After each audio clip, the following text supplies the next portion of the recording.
इसलिए कह रहा हूं कि गाइड जो है ये आपको कोई एक आधा टॉपिक ठीक करवा सकती है, लेकिन अगर उस गाइड को आप प्राथमिक स्रोत बना लोगे तो आप निश्चित रूप से गलत राह पर हो। स्मार्ट स्टडी तो दूर की बात है, आपने रास्ता ही गलत चुन लिया है। कितनी भी हार्ड वर्क कर लो, अगर रास्ता गलत है तो मंजिल कभी नहीं आएगी। कितना भी हार्ड वर्क कर लो, अगर रास्ता गलत है तो मंजिल कभी नहीं आएगी। ध्यान रखना इस बात का।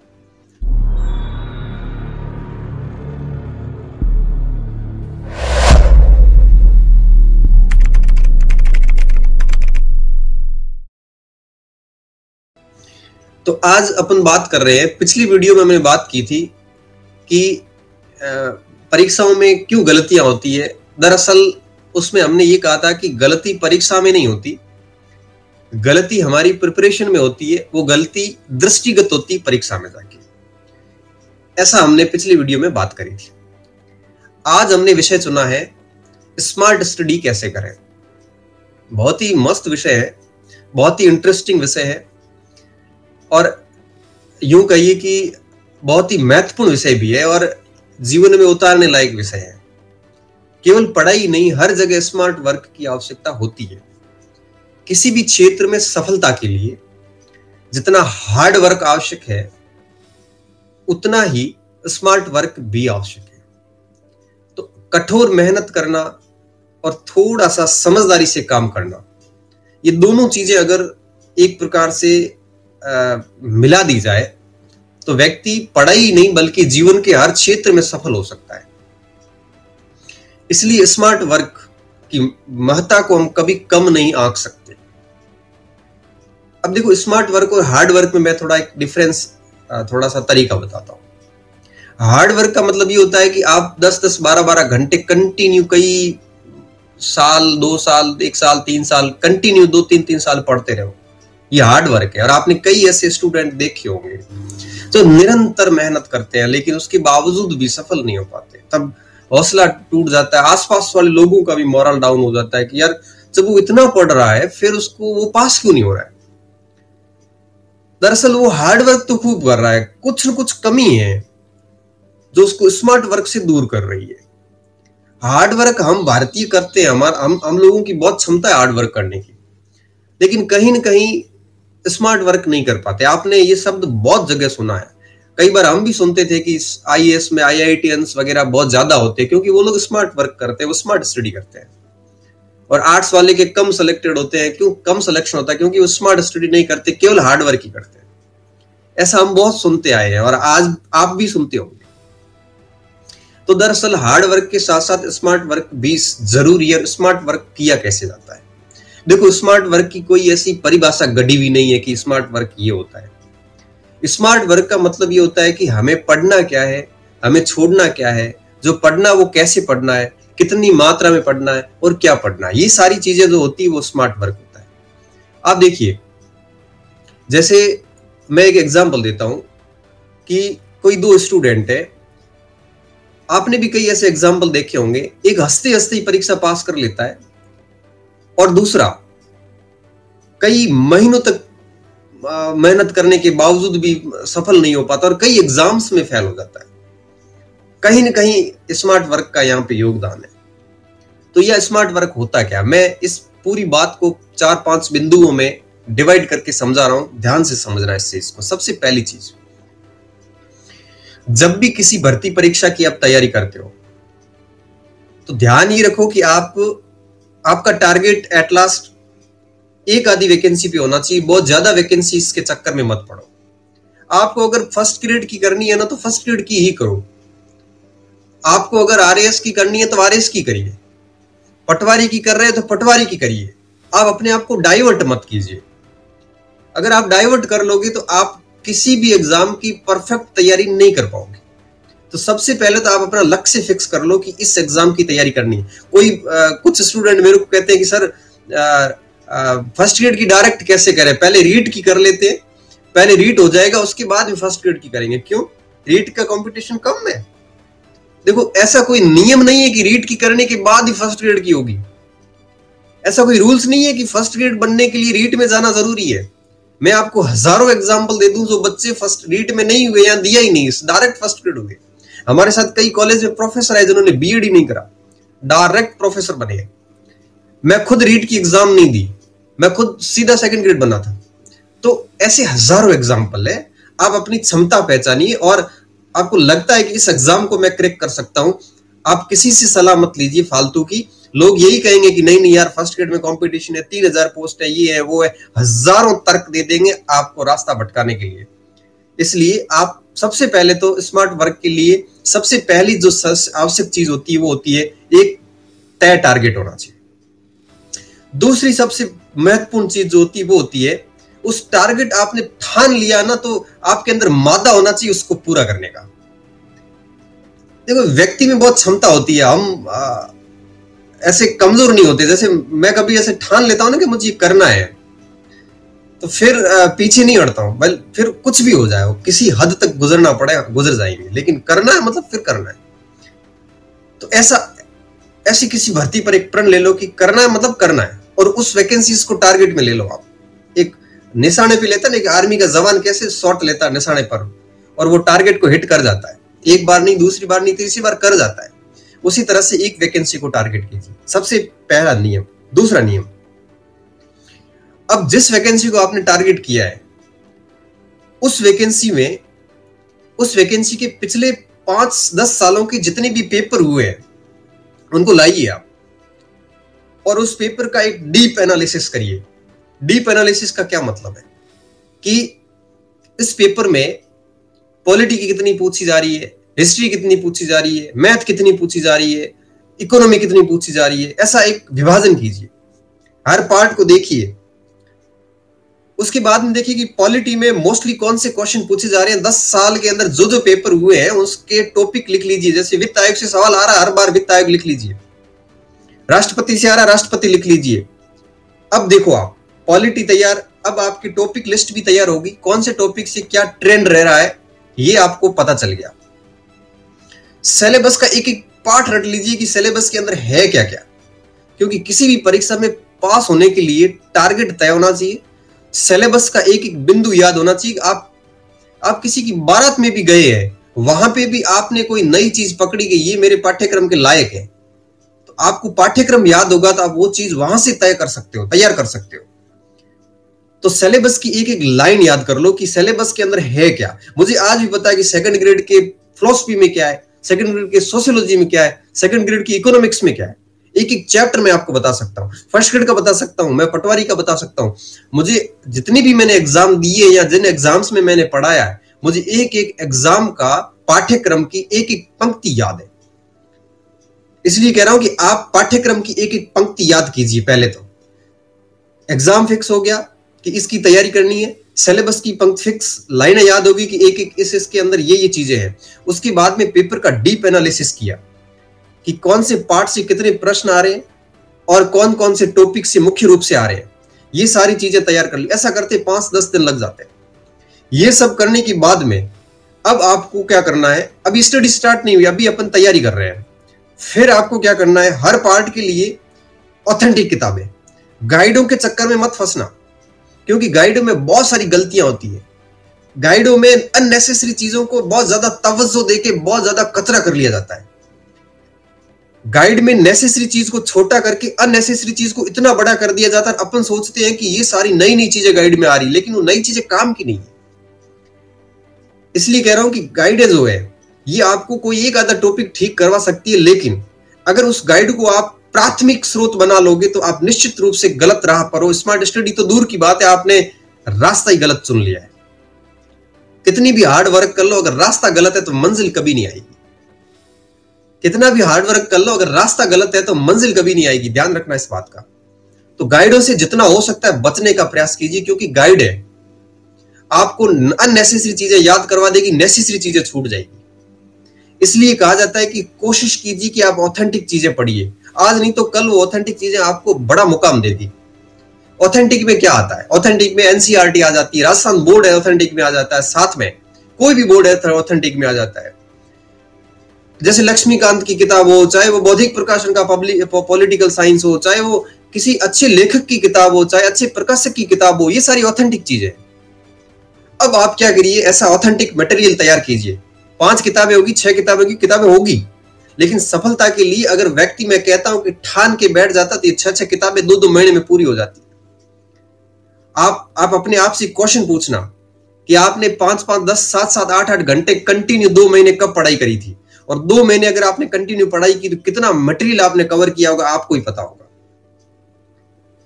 तो सबसे पहली चीज भर्ती तय कीजिए। दूसरी चीज सिलेबस प्रिंट कीजिए और एक एक पॉइंट उसका याद कीजिए, आपकी बोर्ड पर चिपका हुआ हो जाना चाहिए। और उसके बाद बात आती है, आपको पेपर एनालिसिस, पुराने पेपर ले और उसके बाद उसको देख लो कि कौन से पार्ट से कितने प्रश्न आ रहे, उसका पूरी तालिका और उसको बोर्ड पे चिपका दो। ये सारी चीजें होने के बाद में अब बात आती है स्मार्ट स्टडी शुरू होगी, क्योंकि अगर ये चीजें नहीं करी तो आप कहीं ना कहीं फिर आपसे वो स्टडी हो नहीं पाएगी। अब आगे देखिए क्या होगा। अब अगर किसी भर्ती परीक्षा में आप जिसकी तैयारी करें उसमें 2 पेपर है, तो किसी एक को छोड़िए मत, दोनों को टाइम दीजिए। कैसे? जैसे मान लो कि 500 का पेपर है, जिसमें 200 का फर्स्ट पेपर है, 300 का सेकंड पेपर है, तो दोनों को टाइम दीजिए। कितना दीजिए? अगर आप 10 घंटे पढ़ाई कर रहे हो तो करीबन उसके अकॉर्डिंग जितना परसेंटेज फर्स्ट पेपर योगदान रखता है उतना टाइम उसको दीजिए, और सेकंड पेपर को भी टाइम दीजिए, दोनों को बराबर टाइम दीजिए। इससे क्या होगा, दोनों पेपर संतुलित रहेंगे। अदरवाइज एक पेपर अच्छा करके दूसरा पेपर गड़बड़ हो गया तो भी आप बाहर हो जाओगे। ये स्मार्ट स्टडी नहीं है। स्मार्ट स्टडी उसे कहते हैं जब आप दोनों पेपर है तो दोनों पेपर एक साथ लेके चलो। कुछ बच्चे क्या करते हैं, एक सब्जेक्ट लेके बैठ जाते हैं, 4 महीने पढ़ लेते हैं, वो पूरा करते हैं, उसके बाद दूसरा शुरू करते हैं, ऐसे उसका कभी कोर्स पूरा नहीं होता। कोशिश कीजिए आप 2 या 3 सब्जेक्ट एक साथ लेके चलो और दोनों पेपर कंटिन्यू साथ में लेके चलोगे तो निश्चित रूप से वो टाइम पर पूरा हो जाता है। अब आगे क्या करना देखिए, अब उस सिलेबस को देखिए अच्छे से। अब पढ़ाई शुरू करने से पूर्व ये सारी चीजें मैंने बता दी, तैयारी शुरू करने से पहले। अब स्मार्ट स्टडी जब अब आपकी स्मार्ट स्टडी स्टार्ट होगी। अब आप क्या करोगे, अगला कदम क्या होगा आपका कि सिलेबस देखिए अच्छे से और उसमें तय कीजिए कि मेरा मजबूत भाग कौन सा और मेरा कमजोर भाग कौन सा है। जैसे मैं करता था, मैं मेरा एग्जांपल दे रहा हूं। मैं मेरा ही एग्जांपल क्यों देता हूं, क्योंकि मेरे बारे में मैं ही जानता हूं और मैं ही सबसे बढ़िया किसी के बारे में जानता हूं तो मैं स्वयं के बारे में जानता हूं। जब भी मैं किसी एग्जाम की तैयारी करता, जैसे आईएएस प्री की तैयारी कर रहा था एक टाइम 2014 की बात, मैंने उसमें देखा कि हिस्ट्री, इकोनॉमिक्स और ज्योग्राफी, ये 3 मेरे मजबूत पक्ष है। इसमें मैं प्रश्न गलत करने वाला नहीं हूं। और देखा इन तीनों से करीबन 60 से 70% प्रश्न आ रहे हैं। फिर देखा मेरा कमजोर पोर्शन कौन सा, साइंस कमजोर पोर्शन चल रहा है, और कौन सा आ रहा है तो कि मैथ वगैरह ये कमजोर आ रही है, रीजनिंग वगैरह। तो आप अपना कमजोर पक्ष लिखिए और मजबूत पक्ष लिखिए, और आप एक इंटरेस्टिंग चीज वहां नोट कर पा रहे होंगे कि जो मजबूत पक्ष है वो करीबन पूरी परीक्षा का 70 से 60-70% कवर कर रहा है। मतलब अगर परीक्षा में 100 सवाल आ रहे हैं तो 60 से 70 सवाल उस भाग से आ रहे हैं जो आपका मजबूत भाग है, और 25-30 क्वेश्चन वहां आ रहे हैं जो आपका कमजोर भाग है। जैसे कई बार बच्चे आते मेरे पास फर्स्ट ग्रेड फर्स्ट पेपर के कि सर गणित नहीं आती, इंग्लिश नहीं आती और साइंस नहीं आती, ये 15 नंबर के क्वेश्चन नहीं आते, 65 का मजबूत है, मतलब 60 का मजबूत है। अब देखो 60 का मजबूत है, 15 का मजबूत नहीं, उस 15 कमजोर है, उसके कारण वो डिप्रेशन में है। 60 मजबूत है, उसके कारण वो मजबूती फील ही नहीं कर पा रहा है। तो आप ये काम कीजिए कि अपना मजबूत पक्ष उस पाठ्यक्रम के अनुसार, मजबूत पक्ष क्या है और आपका कमजोर पक्ष क्या है, ये आप लिख लीजिए। आप ये काम कीजिए, आप बहुत बड़ा मजा आएगा आपको। जैसे पटवारी है, पटवारी में साइंस वाले बच्चे क्या करेंगे, science, reasoning, math, computer, English, Hindi, ये सारा अलग कर लेंगे, और ये है भी मजबूत पॉइंट है उनका। अब देखो, अब जब मजबूत पॉइंट अलग करोगे और कमजोर पॉइंट अलग करोगे तो आप पाओगे कि 60 से 70% पाठ्यक्रम आपके मजबूत पॉइंट में आ रहा है और 20-30% पाठ्यक्रम कमजोर पॉइंट में जा रहा है। ये करने के बाद अब आगे देखिए आप, जैसे मैं छांटता था तो मुझे मैथ नहीं आती थी इतनी, तो मैं मेरा मैथ उसमें रखता था कमजोर पॉइंट में, लेकिन रीजनिंग में मजबूत पॉइंट में रखता था। रख लो आप ऐसे। अब आगे क्या करना है, ये करने के बाद में अब मजबूत पक्ष जो है, हर दिन 2 से 3 घंटे उस मजबूत पक्ष पे होमवर्क कीजिए, इसको इतना तराशिए, आप इतना मजबूत कीजिए उसको ऑथेंटिक किताबों से, एक एक लाइन उसकी याद कर लीजिए, क्योंकि मजबूत और मजबूत होता जाएगा। और आप देखना वो मजबूत पक्ष इतना बढ़िया हो जाएगा कि एग्जाम में अगर 70% सवाल वहां से आते हैं तो उस 70% का आप 80-90% प्रश्न सही करके आओगे। उस मजबूत पक्ष को मजबूत करते रहिए, और जो कमजोर पक्ष है उसको भी थोड़ा थोड़ा देखते रहिए ताकि एवरेज आ जाए। 20% आए हैं तो 7-8 सवाल कर ही लो, तो मजबूत और कमजोर दोनों मिल जाएंगे तो आपका सिलेक्शन हो जाएगा। ये रहती है इसकी रणनीति। तो मजबूत पक्ष पहचानिए, कमजोर पक्ष पहचानिए। अब मैं आप एक छोटी, इसलिए सभी दोस्तों, विद्यार्थियों, सभी को कहना चाहूंगा, आप अपना मजबूत पक्ष पहचानिए और उसके ऊपर जितना ज्यादा हो सकता है वर्क कीजिए, और हर दिन कीजिए। और जो कमजोर पक्ष है उसको भी औसत रखना है, पीछे नहीं रहना है। ये काम कीजिए। स्मार्ट स्टडी का सबसे पहला रूल्स यही होता है कि पाठ्यक्रम का मजबूत पक्ष अलग लिखिए और कमजोर पक्ष अलग लिखिए, और डेली मजबूत पक्ष को डेली मजबूत कीजिए।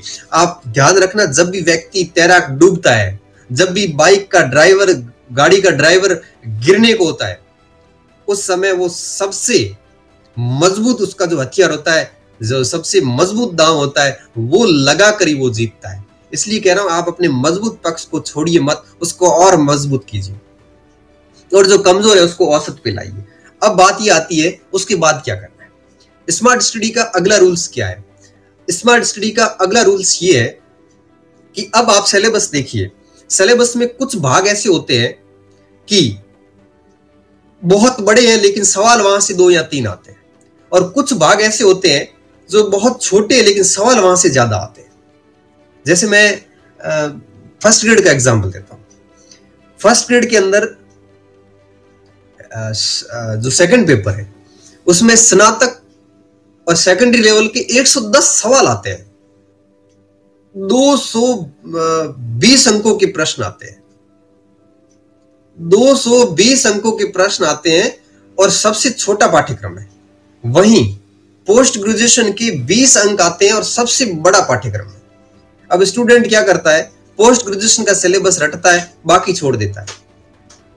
अब जैसे पटवारी की परीक्षा की मैं बात करूं, इतिहास से मात्र 6 या 7 सवाल आएंगे, 10 से ज्यादा सवाल नहीं आने वाले। लेकिन हम क्या करते हैं, हम पूरा ध्यान इतिहास पे लगा लेते हैं और बाकी सारी चीजें छोड़ दी। जबकि गणित, रीजनिंग से बहुत छोटे छोटे भाग है, वहां से 40-40, 50-50 सवाल आने वाले हैं।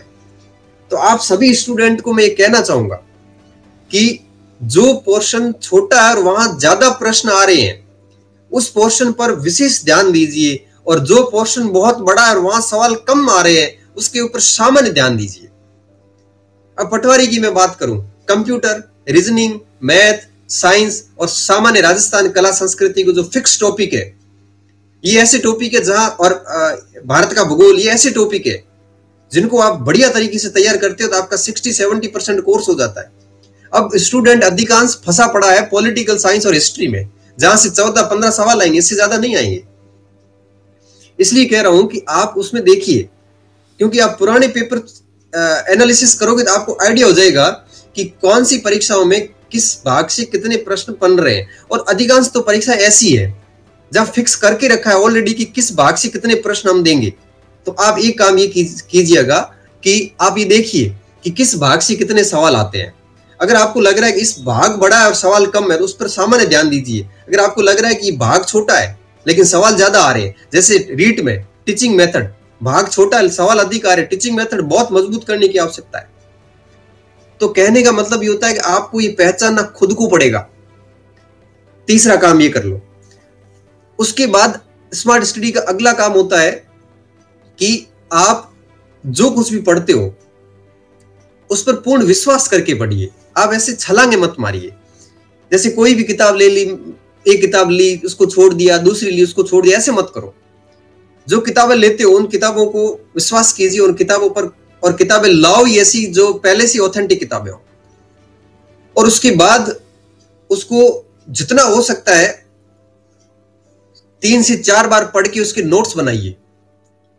क्योंकि कई स्टूडेंट कहते हैं नोट्स नहीं बनाने चाहिए। मैं ये कहता हूं कि कोई एक ऐसा पार्ट एक किताब से तैयार नहीं होता, उसकी 1-2 किताबें चाहिए होती है। फिर एग्जाम के टाइम में सारी किताबें अपन वापस पढ़ नहीं पाते। तो ऐसे में हमें क्या करना होता है, ऐसे में हमें उन दोनों किताबों को 2 से 3 बार पढ़ने के बाद संक्षिप्त में नोट्स बनाने होते हैं। ये नोट्स कैसे बनाने हैं इसके ऊपर मैं अगली किसी वीडियो में बात करूंगा। संभवतः अगले लाइव में मैं नोट्स पर ही बात करने वाला हूं। तो नोट्स का सहारा लीजिए, आप बनाओगे, संक्षिप्त में नोट्स बनाओगे तो उसका परिणाम ये होगा कि एग्जाम के टाइम में आप रिवीजन कर पाओगे, और उसका फायदा ये होगा कि आप एग्जाम में ये जो सिली मिस्टेक्स है करोगी नहीं और बड़ी आराम से इसमें सिलेक्शन हो जाएगा।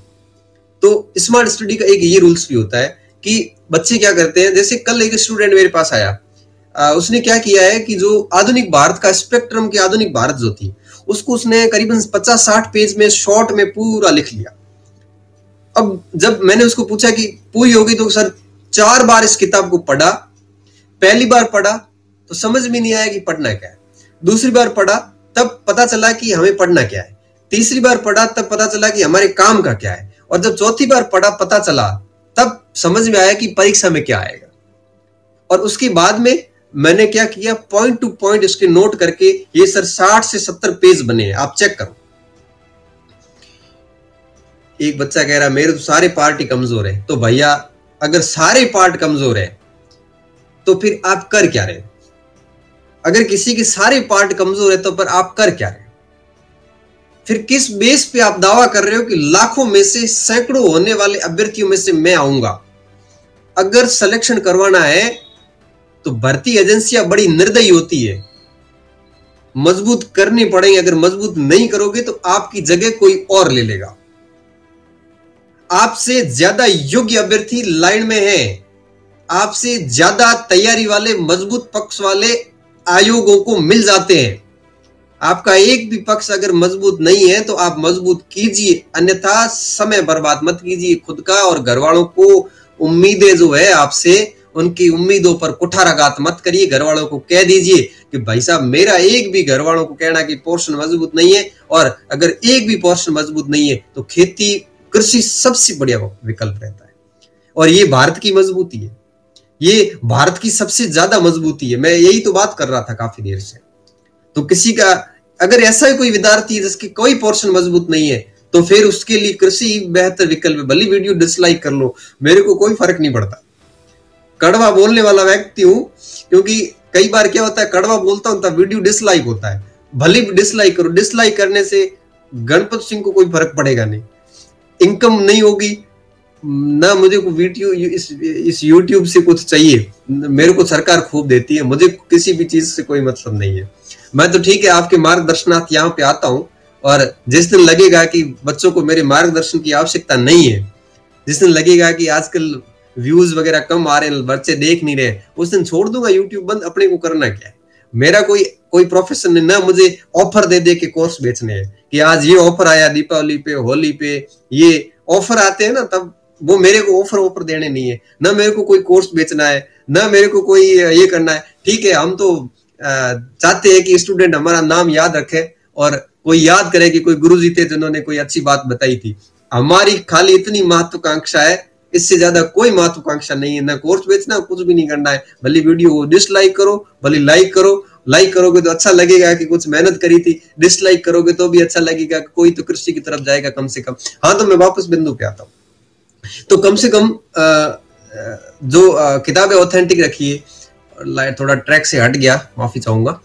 तो कहने का मतलब ये था कि इस स्मार्ट स्टडी के लिए जब भी कोई अच्छा, मैं स्पेक्ट्रम पे बात कर रहा था, तो करीबन 3 से 4 बार उस किताब को अच्छे से पढ़ोगे, उसके बाद में उसको शॉर्ट में नोट्स बना दो, और जब नोट्स बन जाएंगे तब आपको किताब नहीं देखनी है, बाद में फिर नोट्स ही देखने। कुछ बच्चे कह रहे थे सर एनसीईआरटी से नोट्स बना ले, फिर वापस एनसीईआरटी देखे क्या, फिर क्यों देखना है? अगर आपने एनसीईआरटी से नोट्स बना लिए फिर एनसीईआरटी छोड़ो, फिर कॉपी पास में रखनी, कुछ भी नहीं देखना। इसलिए कह रहा हूं कि नोट्स मेहनत कहने का मतलब मेहनत बहुत होगी नोट्स बनाने में, पसीना भी आएगा, हालत खराब हो जाएगी, बोर हो जाओगी, लेकिन एक बार बन गए उसके बाद में आपको मजा आएगा कि यार अच्छा, बहुत शानदार हो गया। और मेरा ये मानना है कि जब सिलेबस में बहुत ज्यादा डाइवर्सिटी हो, विज्ञान भी हो, भूगोल भी हो, इतिहास हो, पॉलिटी हो, राजस्थान जीके हो, जब बहुत ज्यादा डाइवर्सिटी होती है तो मजबूत सब्जेक्ट्स के नोट्स बनाने बहुत ज्यादा जरूरी होते हैं। ये भी स्मार्ट स्टडी का एक भाग है। और हाँ, अगर आप किसी एक ही सब्जेक्ट की तैयारी कर रहे हो, फर्स्ट ग्रेड की कर रहे हो, चाहे आप नेट की कर रहे हो, जिसमें एक ही पेपर हो, उसका भले आप नोट्स मत बनाओ, क्योंकि बार बार किताबें पढ़ने से भी किताबें कई बार याद हो जाती है। कुछ बच्चे कहते हैं सर याद नहीं होता, स्मार्ट स्टडी क्या करें? याद नहीं होता है तो इसके पीछे एक ही कारण है, आप अपने दिमाग को दोष मत दीजिए। मैं सिर्फ इतना कहूंगा कि अगर आपने किसी चैप्टर को 2-3-4 बार पढ़ा है तो डेफिनेटली वो याद हुआ होगा। आपने आधा अधूरा पढ़ के छोड़ दिया तो याद कभी नहीं होगा। चैप्टर को पढ़िए, पहली बार खाली पढ़ा जाता है, दूसरी बार उसकी चीजें समझी जाती है, कह क्या रहा है, तीसरी बार समझने के बाद में देखा जाता है कि इससे क्या सवाल बन सकता है, चौथी बार मनन किया जाता है, मस्तिष्क में आंखें बंद करके चैप्टर बंद करके याद करना है कि मैंने चैप्टर में पूरा चैप्टर क्या पढ़ा है, और उसके बाद में नोट्स बनाए जाते हैं। पढ़ने का तरीका होता है भाई, क्या तरीका होता है? सबसे पहले जैसे आपने कोई भी किताब ले ली तो उसका चैप्टर एक बार पहले से निकालो, पूरा चैप्टर। उसके बाद में पूरी किताब जैसे आपने निकाल ली, उसके बाद में जब दूसरी बार पढ़ोगे तो किताब में नई चीजें मिलेगी, आपको लगेगा कि ये काम की है। तीसरी बार पढ़ोगे तब आपको एग्जाम से रिलेटेड बातें मिलेगी, और जब चौथी बार किताब पढ़ोगे तब आपको नोट्स के योग्य बातें मिलेगी। तो छोड़ना क्या है ये ज्यादा महत्वपूर्ण है, और पढ़ना क्या है ये उससे भी ज्यादा महत्वपूर्ण है। तो पढ़ना और छोड़ने के बीच की जो तारतम्यता है यही दरअसल स्मार्ट स्टडी कहलाती है। तो सारी चीजें मैं एक बार वापस रिवाइज कर रहा हूं। सबसे पहला, एक परीक्षा तय कीजिए। दूसरी बात, उसका प्रीवियस पेपर्स लाइए। तीसरी बात, पाठ्यक्रम का एक एक बिंदु याद कीजिए। चौथी बात, अपने मजबूत और कमजोर पक्ष को छांटिए। पांचवी बात, अपने मजबूत पक्ष को और मजबूत कीजिए, कमजोर पक्ष को सामने पे लाइए। छठी बात, अपने सिलेबस को देखिए, कहां से अधिक सवाल आ रहे हैं, कहां कम सवाल आ रहे हैं। जहां अधिक सवाल आ रहे हैं उस पार्ट को और बढ़िया कीजिए, जहां कम सवाल आ रहे हैं उस पार्ट को सामान्य ध्यान दीजिए। सातवीं बात, जो सिलेबस अधिक है और वहां से सवाल कम आ रहे हैं उस पर कम ध्यान दीजिए। जहां सिलेबस बहुत कम है और प्रश्न अधिक आ रहे हैं उस पर अधिक ध्यान दीजिए, और ऑथेंटिक किताबें पढ़िए। ये स्टडी है आपकी, और नियमितता बहुत जरूरी है। अब ये सारी चीजें आप कंटिन्यू करते रहोगे तो निश्चित रूप से आपको एक प्रकार से स्मार्ट स्टडी का आभास होना शुरू हो जाएगा। कुछ बच्चे कहां गलती करते हैं, पुराना पेपर देखा नहीं, प्रैक्टिस सेट देख लेते हैं, उसमें कुछ भी आपको अंदाजा नहीं होगा कि पेपर के प्रश्न पत्र की प्रकृति क्या है। कुछ बच्चे गाइडों पे पड़े रहते हैं, कुछ बच्चे ऑनलाइन पे पड़े रहते हैं, कुछ बच्चे मतलब उनको पता ही नहीं है कि उसका मजबूत पक्ष क्या है, कमजोर पक्ष क्या है। कुछ बच्चों को ये भी नहीं पता कि उसको पढ़ना क्या है, किसी को ये भी नहीं पता कि मतलब किस भाग से कितने सवाल आते हैं। देखो ये सारी चीजें तैयार करके फिर तैयारी शुरू कीजिए। आप सिर्फ अच्छे से वीडियो देखिए, अपने जो भी कोई साथी लोग हैं। हालांकि क्या होता है ना, जब वीडियो अच्छा होता है तो लोग शेयर नहीं करते हैं, क्योंकि अगर शेयर कर लिया और किसी और साथी के पास चला गया तो वो कंपटीशन बढ़ जाएगा। ये भी एक समस्या रहती है। मैंने नोट किया है कि अगर बात पते की है, बात अगर काम की है, अगर नॉलेज ज्यादा दिया जा रहा है तो वीडियो शेयर मत करो, दबा के रखो उसको। क्यों? क्योंकि अगर ज्यादा लोगों तक चला गया तो हमारा कंपटीशन बढ़ जाएगा। तो ऐसा मत किया करो, शेयर कीजिए, आप लोगों तक पहुंचाइए। शेयर क्या ना आपको नहीं कहूंगा, मैं कभी नहीं कहता कि सब्सक्राइब लाइक, मैं कुछ नहीं कहता।